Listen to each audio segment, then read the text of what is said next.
Welcome to 28 Days and Beyond, where we reflect on our history, our heritage, our culture, and our own authentic voice. And I'm your host, Alexander Evans, and my co-host, Amari Johnson. What's up, brother? How you doing? You all right? We're going to talk about black women empowerment. All right. When you hear that, what comes to mind? What comes to mind? Yeah. What women come to mind? Well, you know, I think that there's an easy association, right? People gonna be like, well, you know, my mama was a strong black woman, but I think it's so much more than that. I think of people who are doing the necessary work to sustain the family and the community despite the recognition, right? And this is certainly not to say that, you know, a woman's role is, you know, is always as a sort of, you know, domestic right around the way.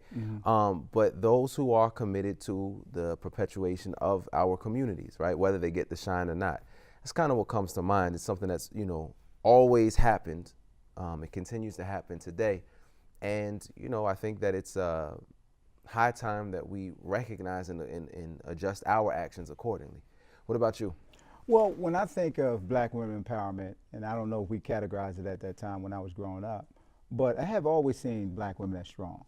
Now, my mom raised me with her gender in mind, meaning when I was looking for a woman, I was looking for a wife as opposed to a mother, right? So therefore, I had to be responsible to learn how to cook, wash clothes, clean the house, and all those things. So it wasn't gender specific. So with me, that's how I viewed my mom. And she was strong disciplinarian because I grew up in a single parent household. Grandmother was strong. So I always had a real strong positive image of strong women.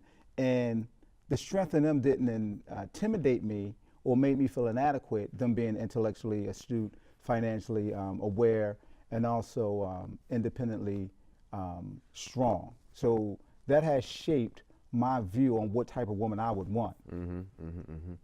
What other ways do you see women sort of working in your life besides, you know, as a partner, but what other ways? You know, I look at women as assets in a sense of what they, oh yeah, we're going to talk about what the asset is. Don't get me in trouble. Don't bring me down with you, but go ahead. No, but what I mean is, is, let's say you dig yourself out this one. Go ahead. When I talk about assets, I'm talking about the ability she brings to the table as a contributor and a partner as opposed to a threat or in a competing way. Because too often when we hear that those attributes or assets she brings to a relationship or into an environment, we see it as a competitive thing, or it exposes our inadequacies as opposed to learning and understanding and how she can be a valuable contributor to those interactions that we encounter on a daily basis, whether that's our wives, whether that's the females that we work with, whether those females in the neighborhood. Why they gotta be females? Why are they not women? Women, another way to say it. Oh, they're synonyms? They're synonyms, yeah. So a woman is a female and a female is a woman necessarily? The last time I checked. Oh, I don't know what book you was looking at, but it's okay. But I still think the point is, though, you know what I mean? We often, you know, it seems like the rubric for assessing the value of this woman is based off of what she's bringing to the table. How often do we ask the question, what are we bringing to the table? Well, first of all, like you said, if you come to the table, you better bring something. I guess. And if you show up, don't come empty-handed. So, but also, I think that women shouldn't be penalized for speaking out. They shouldn't be penalized for having a strong voice because they have been narrowly defined on what role they should play in society, and well, let me say it this way, in all sectors of society. Got you. Well, we're going to continue this conversation with Ciera Belin, who is a student activist at Villanova University. She's going to break it down. We'll be back. And in my case, when I think about the fact that Ronald Reagan was the governor of California, Richard Nixon was the president of the U.S., the whole apparatus of the state was set up against me. They had all of their resources, and the FBI, the police, and they really meant to send me to the death chamber in order to make a point. It really didn't matter who I was, or it was that I was a very convenient figure to make a point that they would suppress any efforts at revolution and liberation. Mycket få har träffat henne. Hon sitter i denna byggnad, en domstolslokal strax utanför San Francisco, i källarvåningen i ett liten cell där. Detta är första gången en tv-kamera bärs in till henne. Själv verkar hon tyst och blek när hon kommer in. A year ago, the Black Panthers were much more active. You heard much more about that type of struggle. Is the time of the Black Panthers past?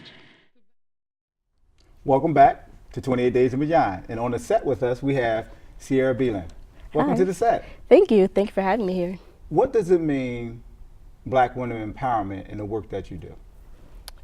So I am the president of Black Culture Society at Villanova University. Okay. And so it's hard enough being Black on a predominantly white campus, and so being a Black woman is even more difficult, just because people feel intimidated by us for who we are and for, you know, Black history.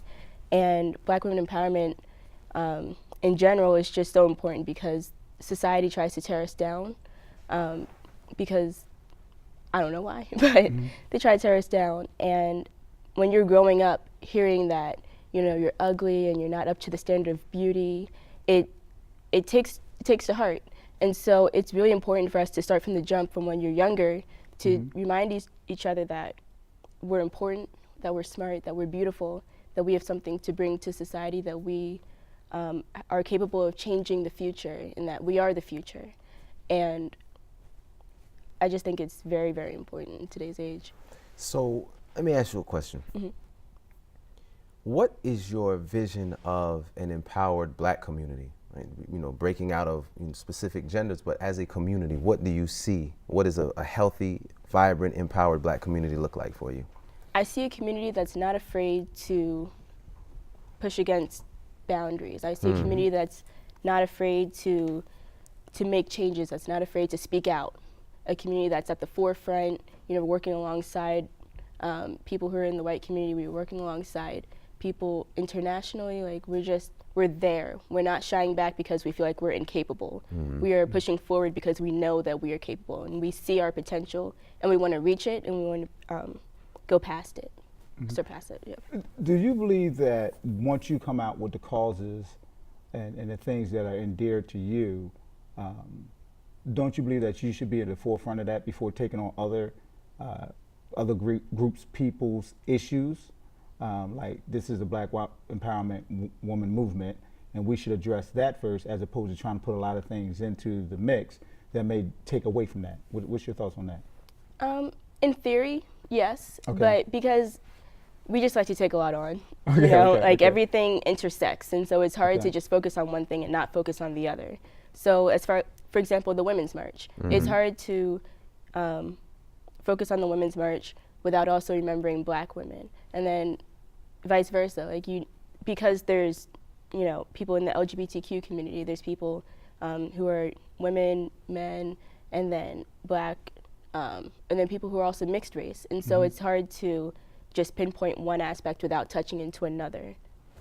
But what about the multifaceted of Black women not being narrowly defined with all the complexities that you said that exist? Like, they feel threatened. So how do we overcome that challenge? How do we educate the people in that capacity?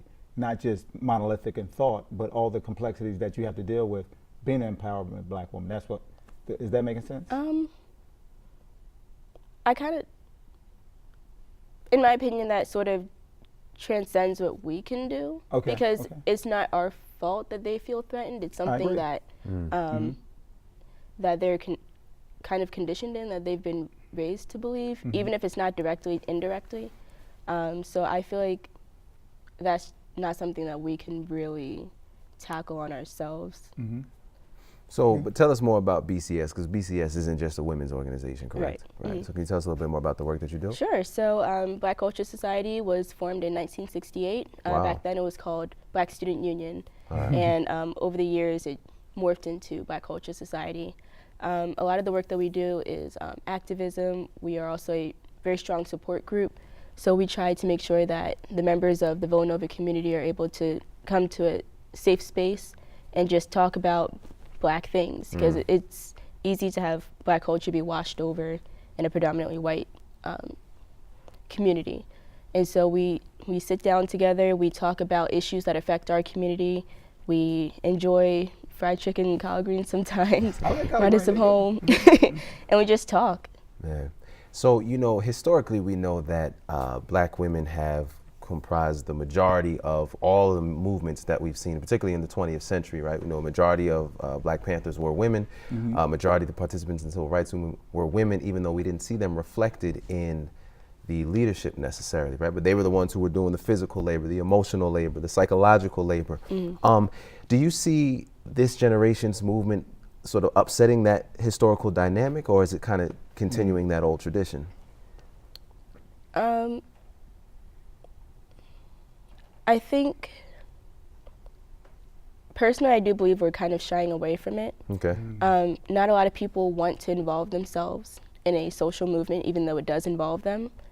But for me, it also depends on what generation you're talking about. Like if you're talking about the generation that graduated from college in 2014, I would definitely say yes. They are definitely still carrying on that vision and the sort of like the purpose behind like Black Panther movement, where they're, you know, carrying from the back in supporting. Really? For my generation, I see it sort of shying away because people are so concerned with their individual pursuit of expanding upon their own career and getting to where they want to be in life. Yeah, achievement. And I don't really see them as much being a part of the activist movement until it directly affects them. But you know, hopefully that will change. What triggered or ignited in you to make this a worthy cause? My mom. Okay. Yeah. Okay, expound. So my mom is a beautiful dark-skinned woman, and she would always tell me stories about how growing up she was discriminated against. Even though she grew up in Philadelphia, she faced people who would try to tear her down because she was a Black woman, and specifically a dark-skinned woman. And my sister is also a beautiful dark-skinned woman, and I saw her struggle being who she was, and struggle, you know, recognizing her inner beauty and her inner strength. And it caused me to open my eyes and realize that because I am slightly lighter than they are, I have a certain privilege. And I decided it would not be fair for me to keep going through life and not recognize that there are a lot of different people in the Black community who are discriminated against, and that they're not being empowered, and that just like as a Black community, like as a whole, we're also being targeted against. And yeah, it sort of made me look at people in an individualistic viewpoint, and I decided I need to do something, and I need to work with people who agree with me that a change needs to come. Like, we need to work together to just bring strength back to the community, because we're starting to lose it. Like, we should not, for example, that video with the kids, they did a social experiment where children were given a Black baby doll and then a white baby doll, and the Black children were asked, which one do you want? And a lot of them said the white baby doll. Right. And that should not be the case. Like, we should be able to be strong within ourselves and be able to teach our children to love who they are. So. We're here on the set of 28 Days and Beyond with Ciera Belin, and when we come back, we're going to dig a little bit deeper. The Black Panthers still exist, and the Black Panthers are still extremely active in the Oakland community and in communities all over the country. I'm not sure whether you are aware of what is now happening in the Black Panther Party and the kinds of things that members of that party are doing now. No, but tell me. First of all, if you're going to talk about a revolutionary situation, you have to have people who are physically able to wage revolution, who are physically able to organize and physically able to do all that is done. Yeah, but the question is more, how do you get there? Do you get there by confrontation, violence? Oh, is that the question you were asking? Yeah. See, that's another thing. When you talk about a revolution, most people think violence, without realizing that the real content of any kind of revolutionary thrust lies in the principles and the goals that you're striving for, not in the way you reach them.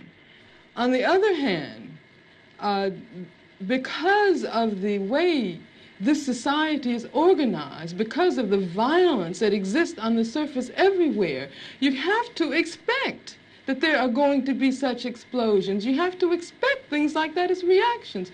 If you are a Black person and live in the Black community all your life and walk out on the street every day seeing white policemen surrounding you, when I was living in Los Angeles, for instance, long before the situation in LA ever occurred, I was constantly stopped. No, the police didn't know who I was, but I was a black woman, and I had a natural, and they, I suppose, thought that I might be a, quote, militant. And when you live under a situation like that constantly, and then you ask me, you know, whether I approve of violence. I mean, that just doesn't make any sense at all. We're back with 28 Days and Beyond, and we're going to dig a little deeper with Ciera Belin. Ciera, what does it mean in this age to be a black woman? To be a black woman is to be strong. Without strength, I don't know where we would be. To be a black woman, you need to be resilient. You need to be okay with change. You need to be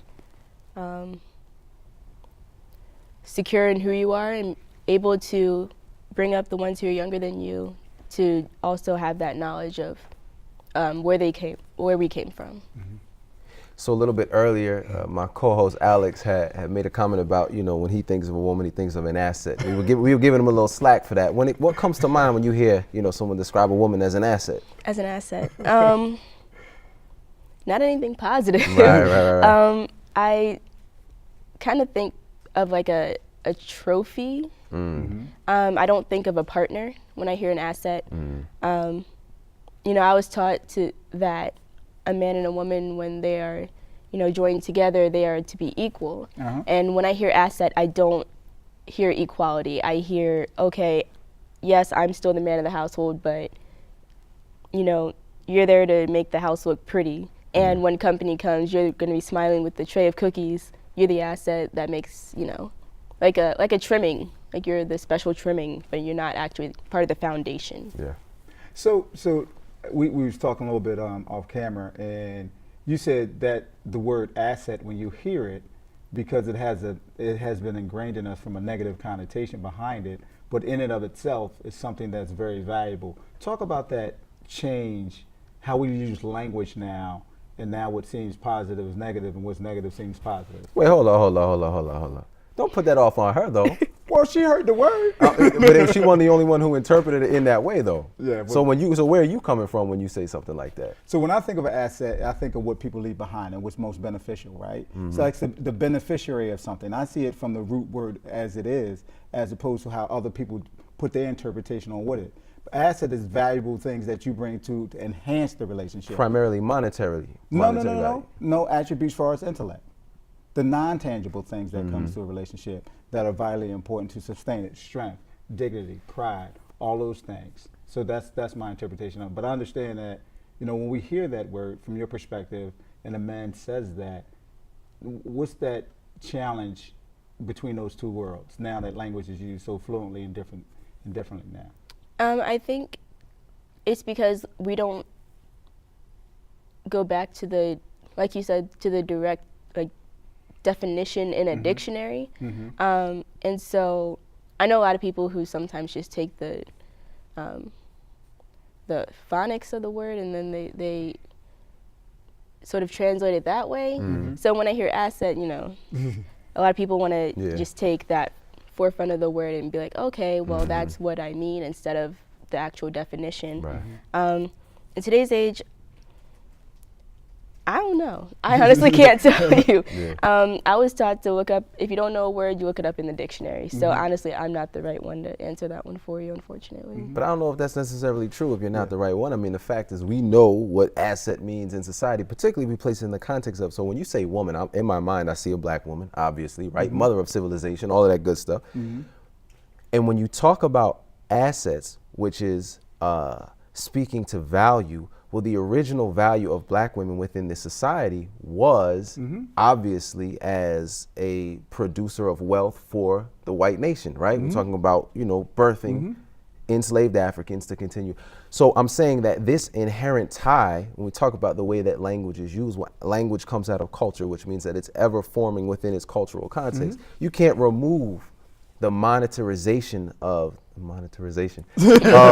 black women from the language that, you know what I'm saying? So in other words, if black women have always been valued in accordance to what monetarily they can contribute to their enslavers, we can't separate that. You understand what I mean? A woman's worth is what she can contribute to a man. That's what I hear when I hear asset. It's not just off of a misinterpretation, but the historical evolution of that language, particularly in describing black women. But I don't want to get offline and out of base. I mean, you know what I'm saying? And it's not just because you're a woman you have to speak to that. But I am sort of saying, from my perspective, when I hear that sort of thing, that's what comes to mind. Okay, we're going to unpack that in the wrap-up. But we want to get down with her because she's on the set. Yeah. So what are some of the other things that that you go about educating and breaking down those stereotypes when we use language and aesthetics and beauty and all? You talked about your sister and mother when it came to that, and how you being of a lighter hue, the different discrimination happened with those who are of a darker hue. Wait, what do you? So for instance, there's complexities within the community, and there's standard beauties within the communities that's from outside forces, and how we go about treating one another internally, meaning black women from what the standard of beauty is. So how can you be an advocate for those who are silent, as you talked about before? Okay. That's a difficult one. I guess. So colorism is always a tough one.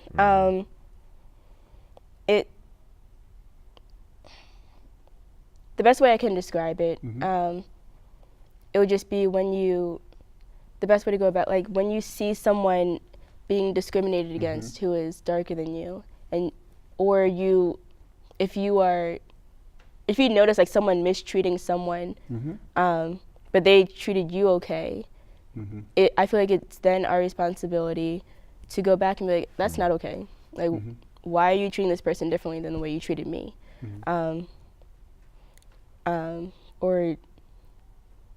Yeah, I don't know. Okay. Well, Ciera, we want to thank you for joining us here on 28 Days and Beyond. As always, the time is never enough to really delve into these issues, but when we come back, we'll have our final thoughts. When someone asks me about violence, I just find it incredible. What it means is that the person who's asking that question has absolutely no idea what black people have gone through, what black people have experienced in this country since the time the first black person was kidnapped from the shores of Africa.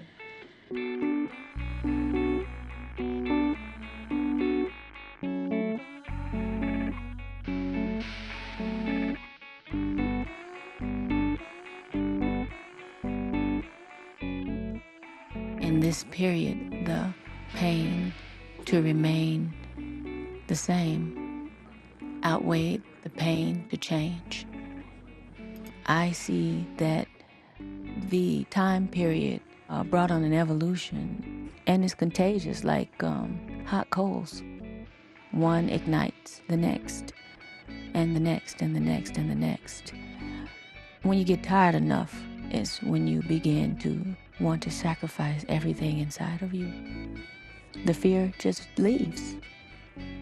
This is what happened in this time period.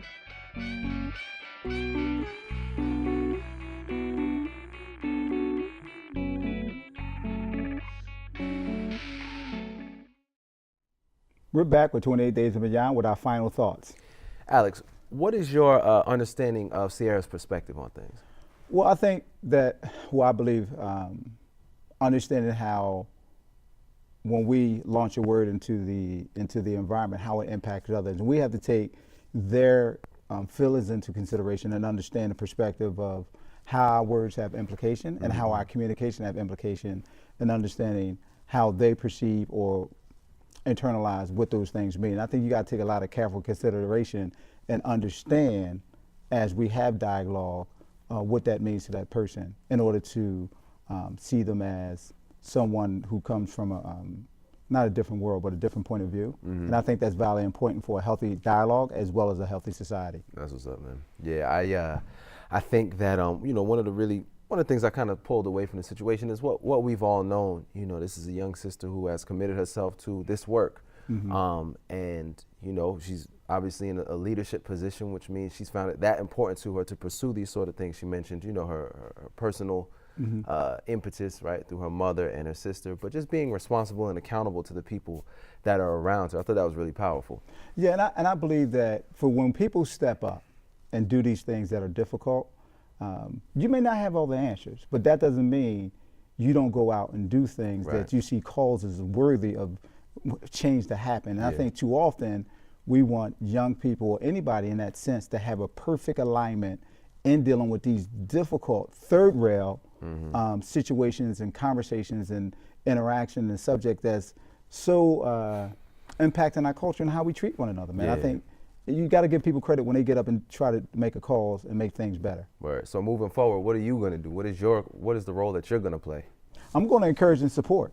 Yeah. You know, and if it's things that I can do, and how first encourage, support, and also listen to understand and not respond, and also give them the support they need that they think they best need, not what I believe they need, the support that I would like to give them. You got real Johnny Cochran on us for a second, huh? That's what's up. Well, as always, we want to thank y'all for joining us on 28 Days and Beyond, where we reflect on our history, our heritage, and our culture in our own authentic voice. So until next time, peace.